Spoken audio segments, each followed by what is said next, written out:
This story is titled, Falsely Accused, Disowned, and Betrayed by My Family. How the truth finally came out after 5 years and changed everything. Hey everyone. Before we jump into today's video, I need your help. We've noticed the channel is losing some traction, and subscribing is one of the best ways you can support us. It's quick, free, and it helps us keep bringing you awesome content. Your support means the world. Let's keep this channel growing together. Thanks so much. Now let's start the video. Okay, Reddit, this is going to be a long one. Never thought I'd be sharing this story here, but after everything that's happened recently, I need to get this off my chest. Quick disclaimer, I'm using fake names for obvious reasons, and I'm writing this from my alt account because some people involved still follow my main. So I'm James, 32 now, but this whole mess started when I was 27. For background, I grew up in this medium-sized town outside Portland, where everyone basically knows everyone else's business. Yeah, one of those places. My cousin Mike and I were super close growing up. Like, we shared a room at every family vacation until we were teenagers kind of close. Our moms are sisters, and they made sure we spent pretty much every holiday and weekend together. Mike was marrying Katie, who lived literally 3 houses down from us growing up. Her family moved to our street when she was 8 and I was 10, and our families just clicked instantly. You know how some neighbors become basically family? That was us. Katie's parents would watch me and Mike when our parents were working late. We'd have joint BBQs every summer, that sort of thing. Katie was like my little sister. She'd come to me for advice about boys in middle school. I helped her with math homework. Okay, more like we struggled through it together, lol. And I even taught her how to drive in my beat-up Honda Civic when she was learning, RIP to my car's transmission. So obviously, when Mike and Katie started dating in college, everyone was thrilled. It just made sense, you know? They'd been dancing around each other since high school, and when they finally got together junior year, the whole family was like, finally! I'm not even exaggerating. Our grandma literally cried when they announced they were engaged. Fast forward to the wedding day, June 15th, 2019. It was at this pretty nice venue just outside town. Nothing super fancy, but definitely nicer than my brother Mark's backyard wedding the year before. Sorry, bro, but that porta-potty situation was rough. I was one of Mike's groomsmen, along with his best man Tom, his roommate from college, and a few other guys. The morning started normal enough. I got there early to help set up because that's what you do when your favorite cousin is getting married, right? Was wearing this navy suit that cost way too much, but hey, wedding photos are forever. Had my groomsman boutonniere pinned on, took like 3 tries to get it straight, and was helping direct people to where they needed to go. This elderly couple had just asked me where the bathrooms were for like the 3rd time. They were really sweet, but definitely struggling with directions, and I was walking them over personally because I'm not a monster. That's when everything went to shit. I hear this commotion behind me, and before I can even turn around fully, wham! Got hit so hard I literally saw stars. Like, I always thought that was just something people said in movies. But nope, actual freaking stars. Mike had come charging in with Tom and a couple other guys trailing behind him. He looked, I don't even know how to describe it, like rage and hurt and something else all mixed together. He just started wailing on me. Not like one punch and done. This was full-on assault mode. I'm not a small guy, 6 feet 1 inch, and I hit the gym occasionally, but Mike works construction, and he was just destroying me. The whole time he's screaming stuff like, "How could you? And I trusted you." Meanwhile, I'm just trying to protect my face and figure out what the hell is happening. Tom and 2 other groomsmen finally managed to pull him off me. By this point, I'm bleeding all over my fancy new suit. RIP to that too. Blood does not come out easily. My left eye is swelling shut, and I'm pretty sure my nose is broken. The elderly couple I was helping, they're just standing there in shock. The woman was crying. I still feel bad about ruining their day too. Someone, I think it was the venue manager, called for medical help. They wanted to call the cops too, but I managed to say no through my busted lip. Like, even though I had no idea what was happening, this was still Mike. We grew up together. No way was I getting him arrested. Ended up at this urgent care place a few miles away. The doctor kept asking if I wanted to press charges while she checked if my nose was broken. Fun fact, it wasn't broken, just badly bruised. Still have a tiny bump there though. She gave me this ice pack that was so cold it almost hurt worse than the punches. Okay, not really, but damn, those medical ice packs are no joke. That's when I got the text. You know those moments in movies where the character looks at their phone and their whole world changes? Yeah, it was one of those. Message from my dad. Wedding's canceled. Clear your stuff out of the garage by tonight. Quick context. I'd moved out years ago but kept some stuff stored at my parents' place. Boxes of childhood memories, some sports equipment, photo albums, basically the stuff you can't fit in a small apartment but don't want to throw away. Nothing major, but the way he said it, that's when I knew something was seriously wrong. Called my dad immediately, straight to voicemail. Same with mom. Sister wouldn't pick up either. Only person who answered was my brother Mark, and all he said was, "How could you do this to the family?" before hanging up. I'm sitting in urgent care with an ice pack on my face, looking like I just went 10 rounds with Mike Tyson, and nobody in my family will answer their phones. The nurse keeps giving me these sympathetic looks while I'm trying to call everyone I can think of, probably thinking I'm some guy who got in a bar fight at 11 a.m. wearing a suit. Yeah. Finally decided to just drive to my parents' house. Quick side note, trying to drive with one eye swollen shut is not fun.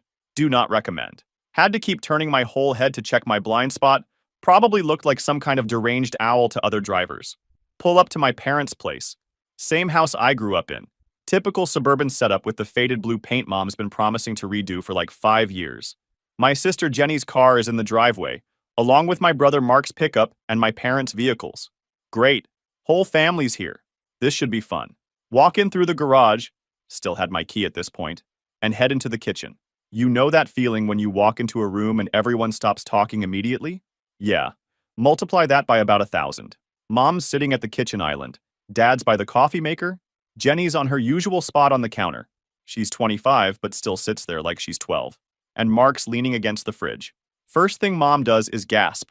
Not like a subtle gasp, full-on soap opera style. "Oh my God, what did Mike do to your face?" Then immediately follows it with, "But how could you, James?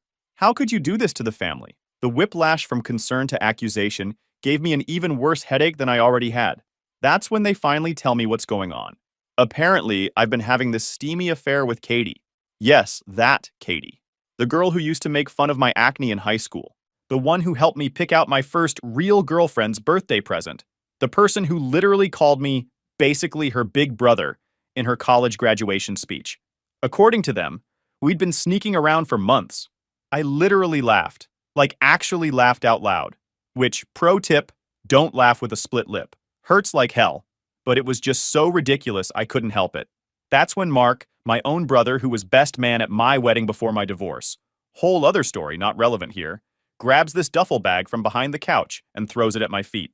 "Get your stuff and get out," he says, trying to sound all tough like he's in some movie. The bag's got maybe half of my stuff from the garage. Found out later he just grabbed random things. Got my old baseball cards but left all my photos from high school and college. "Thanks, bro." I tried explaining. Obviously. Kept saying this was insane. Asking for proof. Trying to understand where this was even coming from. Dad just kept shaking his head saying stuff like, "We trusted you, and how could you do this to Mike?" Mom wouldn't even look at me. Jenny, who usually talks enough for the whole family, just sat there silent. Ask them what proof they had. Their response? "We just know." That's it. That's literally all they had. No screenshots of texts, because there weren't any. No photos of us together except, normal family photos from the last 15 plus years. Nothing. They just knew. The worst part? These are the people who know me. Mom and Dad, who raised me to always tell the truth. Who literally grounded me for a month in 8th grade when I lied about finishing my science project. Jenny, who used to come to me with all her problems because I was the reasonable one in the family. Mark, who I helped move apartments 3 times because he's too cheap to hire movers. They all just decided I was guilty. No questions asked. I tried calling Katie, straight to voicemail. Texted her, no response. Called her parents' house. Yes, they still had a landline. Mr. H answered and told me if I ever called again, he'd call the police. Real Christian behavior there. Mr. Everyone deserves forgiveness. H left my parents' house in a daze. Didn't even grab the bag Mark threw at me. Just got in my car and drove. Ended up at Murphy's, this bar downtown I'd been going to for trivia night every Thursday for like 4 years. The bartender Dave takes one look at my face and starts pouring my usual whiskey sour, basic, I know. Then Mike's college roommate walks in for his shift, sees me, and suddenly Dave's telling me I need to leave. Apparently, I'm not welcome there anymore. Cool. Real cool. Drove home to my apartment. Tried calling Katie again. Nothing. At this point, my phone's blowing up with texts from random family members and family friends. Everyone's got an opinion. Everyone knew we were too close. Suddenly, every time Katie and I hung out or talked was suspicious. That time I helped her move apartments after college? Obviously, we were hooking up. The fact that her boyfriend at the time helped too? Conveniently forgotten. Had to turn my phone off. Just sat there in my dark apartment with a bag of frozen peas on my face. Ice pack from urgent care had melted. Trying to figure out how my entire life had imploded in the span of about 6 hours. Called in sick to work for Monday. How do you explain to your boss that your face looks like a professional boxer's punching bag because your cousin thinks you're sleeping with his fiancé? Yeah, that's not a conversation I wanted to have. The next few weeks were absolute hell. You don't realize how interconnected your life is with your family until they all suddenly decide you're dead to them. Quick example. Tried to go to my regular gym Monday morning. Figured exercise might help clear my head. Guess who's there? Mike's workout buddy Steve, who apparently now manages the place. Suddenly my membership is being reviewed, and I should try a different location. It's like the whole town was playing this twisted game of 6 degrees of separation, except it was 6 degrees of ways to screw over James. My regular coffee shop? Barista is Katie's cousin's best friend. Local grocery store? Owner goes to church with Mike's parents. Even my freaking dentist canceled my cleaning appointment. His kid plays Little League with Mike's nephew or something. The work situation was fun too. Had to explain to my boss why I looked like I'd been in a bar fight. Tried to keep it vague, but Susan from accounting overheard, because of course she did. And by lunch break, the whole office knew. Got called into HR because apparently someone, thanks Susan, was concerned about my personal conduct. Had to explain to this 23-year-old HR rep that no, I wasn't engaging in inappropriate relations with anyone, while she looked at me like I was some kind of soap opera villain. Finally managed to get hold of Katie after about a week. That first call was rough, like nuclear explosion level rough. Started with her screaming at me for ruining her life, and me yelling back about how my life was ruined too. But somewhere between the yelling and the crying, yes, I cried, judge me all you want, we actually started listening to each other. Turned out her side of things was even worse than mine. Her super religious parents had basically excommunicated her, like full-on you're dead to us style. Her dad even called their priest to see if they could get her formally excommunicated from the church. Spoiler, that's not how it works, Mr. H. Her mom had already packed up all her childhood stuff in garbage bags and left them on the front porch. Real classy. Katie's work situation was a nightmare too. She was a project manager at this big marketing firm downtown, but her team lead was Mike's cousin on his mom's side. Suddenly, all her projects were being reassigned, and she was getting written up for being unfocused at work. Yeah, wonder why she might be unfocused when her entire life was imploding. We started comparing notes over text. Calling felt too risky. Didn't want anyone overhearing and starting more rumors. Neither of us had any idea where these accusations came from. Every time we asked anyone for proof, they'd just say stuff like, everyone knows, or it was obvious. Like, what? What was obvious? The fact that we'd known each other since we were kids? That we could actually hold a conversation without it being weird? The one time I managed to corner Mike, ran into him at the gas station. He couldn't exactly run away while pumping gas. His response was, I saw the way you looked at her. The way I looked at her? Are you kidding me? I looked at her the same way I looked at Jenny, because she was basically my sister. Remember that duffel bag of stuff from my parents' garage? Yeah, finally went back to get the rest of my things about 2 weeks later. Mom had boxed everything up and left it in the garage. Didn't even label the boxes, just threw everything in randomly. Found my high school graduation photos mixed in with old Christmas decorations. My college diploma was stuffed in with some old sports equipment. Cool. Real cool, Mom. The social media fallout was fun too. Got blocked by pretty much everyone in the family. Katie's sister, who I'd helped with her college applications, posted this vague status about snakes in the family that got like 200 comments. People I hadn't talked to since high school were suddenly messaging me about how they always knew something was off about me. Started getting random calls and texts from unknown numbers. Apparently someone, pretty sure it was Katie's brother, had shared my number in some family group chat. Had to change my number after getting bombarded with lovely messages calling me everything from a homewrecker to, well, you can imagine. The worst part? Some of these people had known me my entire life. Mrs. D from down the street, who used to give me cookies every time I mowed her lawn in high school, crossed the street to avoid me. Mr. P from the hardware store, who taught me how to fix a leaky faucet when I bought my first apartment. Suddenly, his store was closed for inventory every time I tried to go in. Katie and I eventually realized we needed to get out. This town was suffocating us. Everyone had already decided we were guilty, and nothing we said or did was going to change their minds. We couldn't even meet up to talk about it in person, because people would definitely see us and think it proved everything. Got real tired of defending myself against something I didn't do. How do you prove a negative? How do you prove something didn't happen? It's impossible. And apparently, in the eyes of everyone we knew, the fact that we couldn't prove our innocence meant we must be guilty. After about 2 months of living like a hermit and having DoorDash drivers give me weird looks, pretty sure someone told them I was that guy, I decided enough was enough. Applied for a transfer at work. Thankfully, my company has offices in Seattle. My boss was surprisingly cool about it. Probably just wanted to get rid of the office drama TBH. Katie and I had our last conversation before leaving town.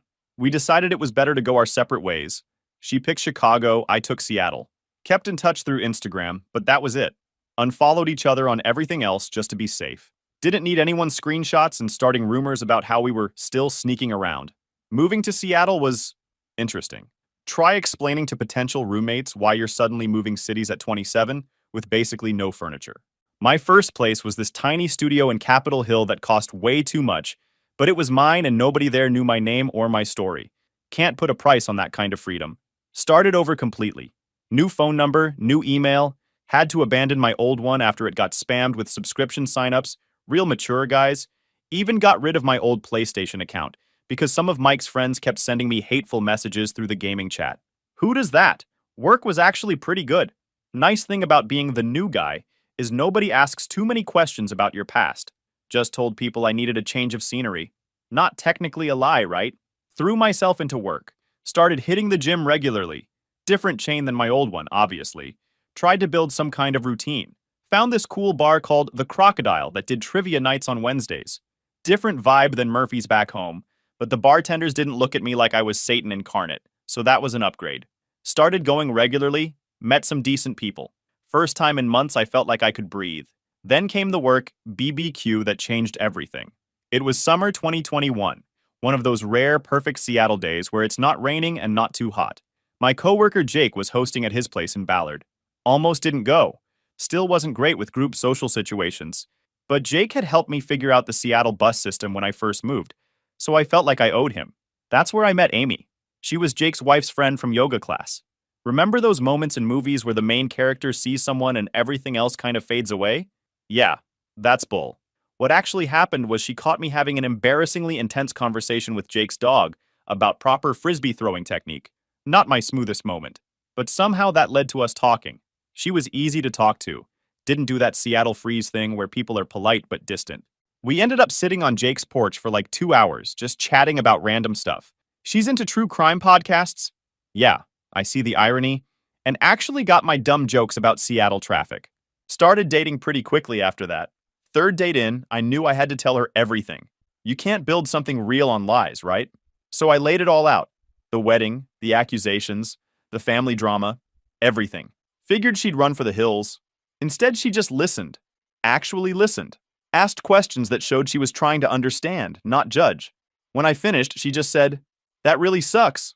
Want to get ice cream?" And somehow that was exactly the right response. The weird part? She started following Katie on Instagram. I'd mentioned keeping minimal contact. Turns out they're both obsessed with this podcast called Crime Junkie, and suddenly they're DMing about episodes. Next thing I know, they've started this virtual book club thing with some other true crime fans. They do Zoom calls every other week with wine and snacks to discuss whatever they're reading. Katie's life got better too. Met this guy Chris through work in Chicago. He's some kind of software developer who apparently doesn't know how to write code without at least 3 monitors. Amy's words. They talk about random stuff in their book club. He seems decent though. Treats her well, doesn't jump to insane conclusions, you know. The basics. Started feeling like maybe everything happened for a reason. Don't get me wrong. Still sucked losing my family and hometown. Still have days where I miss my mom's cooking, or wonder what my nieces and nephews look like now. But I've built something good here. Real friends who actually trust me. A girlfriend who listens. A life that's actually mine. The funny thing is, I actually like Seattle me better than Portland me. Portland me was always trying to keep everyone happy, walking on eggshells around family drama. Seattle me just lives, goes to work, plays video games, takes Amy to try new restaurants, exists without constantly looking over my shoulder. Found out through Katie that her parents still badmouth me at church. Apparently, I'm their cautionary tale about wolves in sheep's clothing or whatever. Cool. Good to know 5 years later they're still talking about me. Real healthy. Mr. and Mrs. H. So there I was, living my best Seattle life. Had a good job, awesome girlfriend, Even started taking cooking classes. Turns out I'm decent at pasta. Everything else is still a work in progress. Then, last month happened, and suddenly it's like the past came crashing back like a bad hangover. It started on a Tuesday. Amy works from home most days because her company went remote after COVID and never went back. She usually walks to this Mediterranean place down the street for lunch. They make this shawarma that's basically Kraken sandwich form. That day, she gets home and something's off. There's this note stuck to our door. Not like a "sorry we missed your delivery" note or a flyer for lawn care. We live in an apartment, but sure, keep leaving those. Just a plain white paper that says, "We need to talk. I'll be back tonight."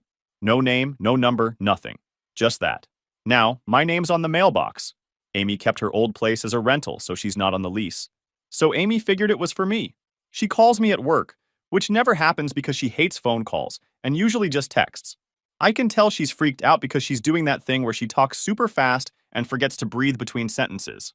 I leave work early because who wouldn't? Get home, and Amy's got all the doors locked and is holding her old softball bat from college. She played D1 softball at WSU and still has a mean swing. We do batting cages sometimes and she consistently kicks my ass. But seeing her actually scared enough to grab the bat, that hit different. We stayed up late that night waiting. Amy stress-baked 3 batches of cookies, her go-to when she's anxious. And we binged some mindless Netflix show neither of us was actually watching. Nobody showed up. Same thing the next night. And the next. Just when we were starting to think it was maybe some weird prank or a mistaken address, it happened. Friday night, around 8:30. We'd just finished dinner, ordered in because neither of us wanted to cook, when someone knocked on the door. Look through the peephole and my stomach just drops. It's Mike. Standing there in what looks like yesterday's clothes, clearly hadn't shaved in days, swaying slightly like he's either drunk or really tired. Or both. Amy grabs her bat, told her it wasn't necessary but wasn't going to argue, and I opened the door but keep the chain on. Security chain probably wouldn't stop him if he decided to go full rage mode again, but figured it was better than nothing. The conversation went something like this. Mike: "Hey, can I come in?" Me: "Absolutely not." Mike: "Come on, man, I just want to talk." Me: "Last time you wanted to talk, I ended up in urgent care." Mike, looking at his feet: "Yeah, about that. I came to apologize." Me: "Apology accepted. Goodbye." Started closing the door.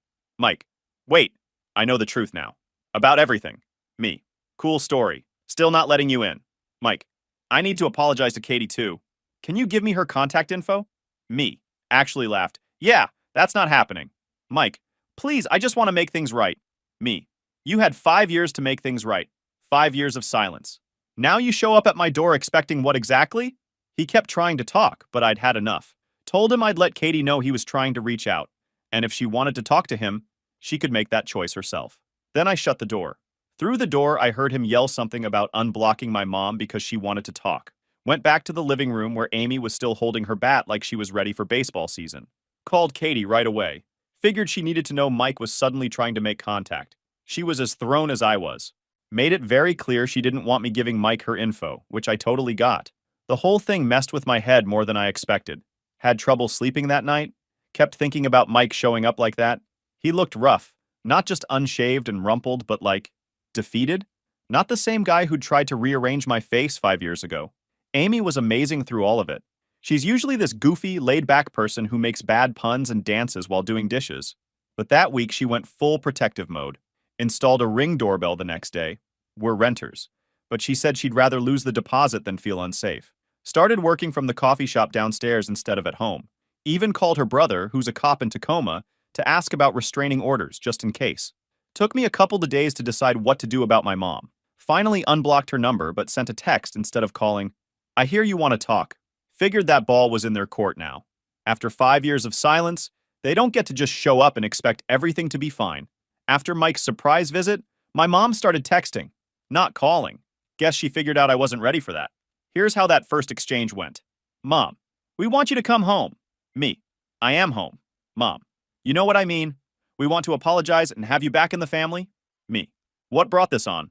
Mom: "We know what really happened now." Me: "Only took 5 years." Cool.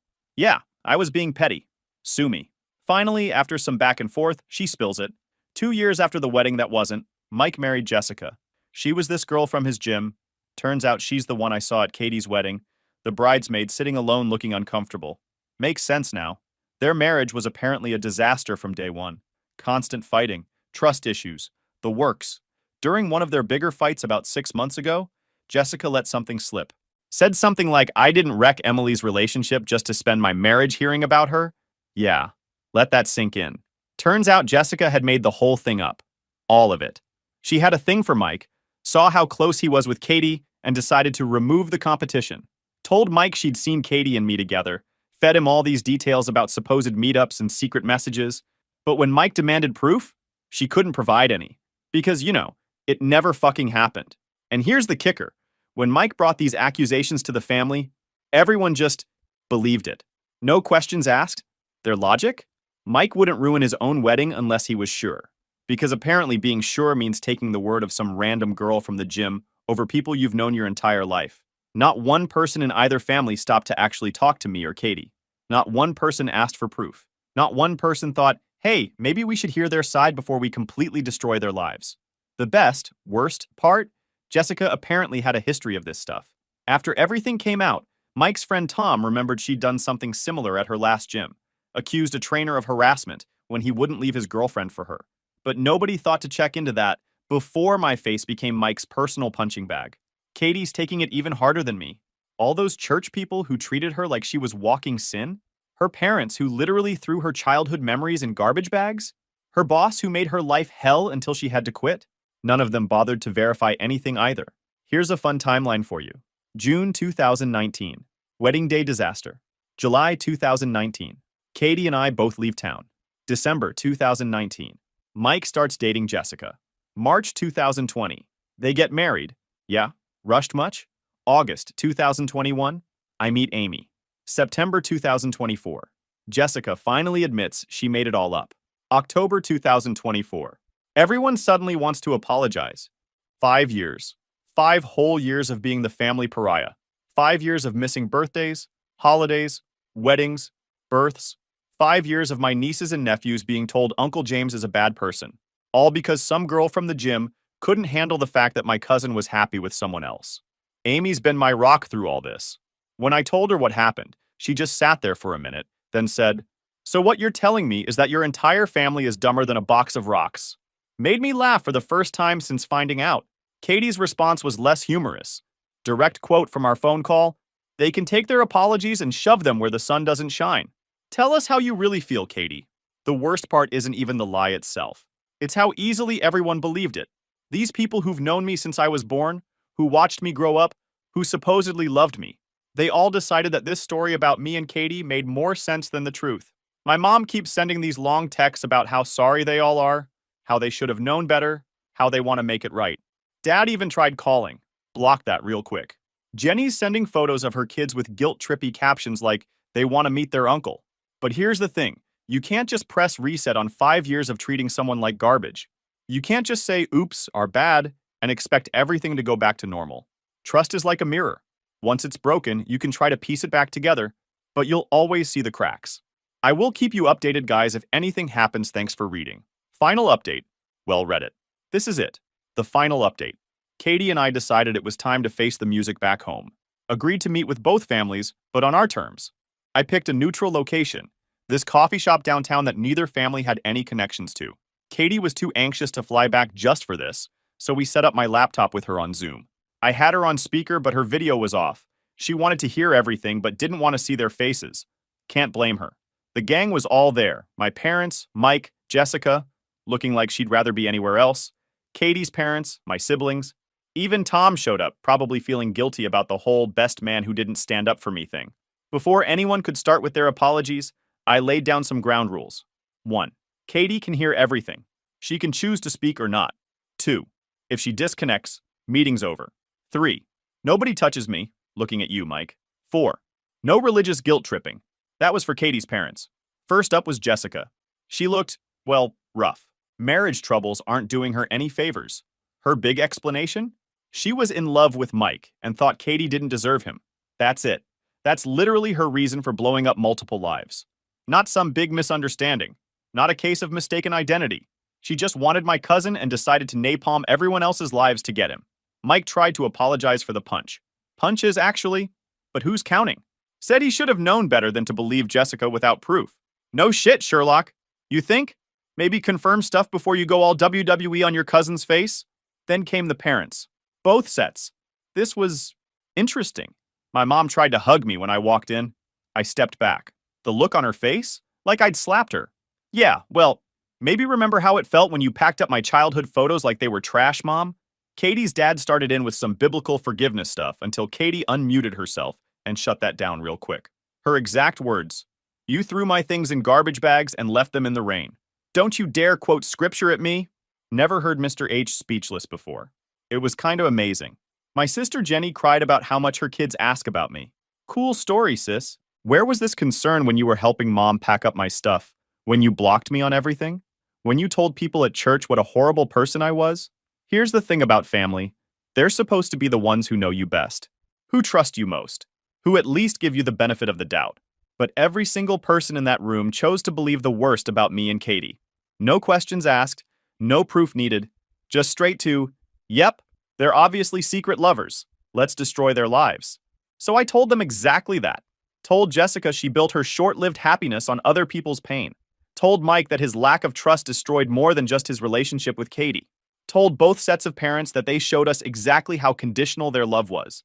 And now they get to live with that knowledge. Katie spoke up at the end. She was calm, which was somehow worse than if she'd yelled. Just said, "The worst part isn't that Jessica lied. It's that none of you thought we were worth the truth. You threw us away based on nothing but gossip. That says more about you than it ever did about us." Then she disconnected. Meeting over. My parents keep trying to fix things. Mom's sending these long emotional texts about family and forgiveness. Dad's apparently telling people he's giving me space. Thanks, Dad. Only 5 years late on that one. Katie's parents suddenly want to come visit her in Chicago. Yeah, good luck with that. But here's the thing. Amy and I have built a life here. A good one. Got a ring hidden in my sock drawer? Don't tell her, but I'm proposing next month. Katie's happy with Chris. We've both got real friends who actually trust us, jobs we like, lives we built from scratch. Sometimes the family you choose is better than the one you're born with. Sometimes broken things shouldn't be fixed. And sometimes the best revenge is just being happy without the people who threw you away. So that's it, Reddit. That's how my cousin's wedding destroyed my old life and accidentally led me to a better one. Thanks for coming along for the ride. Edit. Holy crap, this blew up. Thanks for all the awards. Edit 2. Yes, I'll update after I propose. No, I'm not worried about Amy seeing this. She doesn't use Reddit and I'm using a throwaway. Edit 3. Katie says thanks for all the support. She's doing great and planning a honeymoon to New Zealand. Edit 4. For everyone asking, yes, Jessica and Mike are getting divorced. Turns out lying and manipulation aren't great foundations for marriage. Who knew? Final edit. To everyone saying I'm being too harsh, maybe. But you try having your entire family believe the worst about you, throw you away, and then expect everything to be fine just because they finally realized they were wrong. Some breaks can't be fixed with a simple, sorry.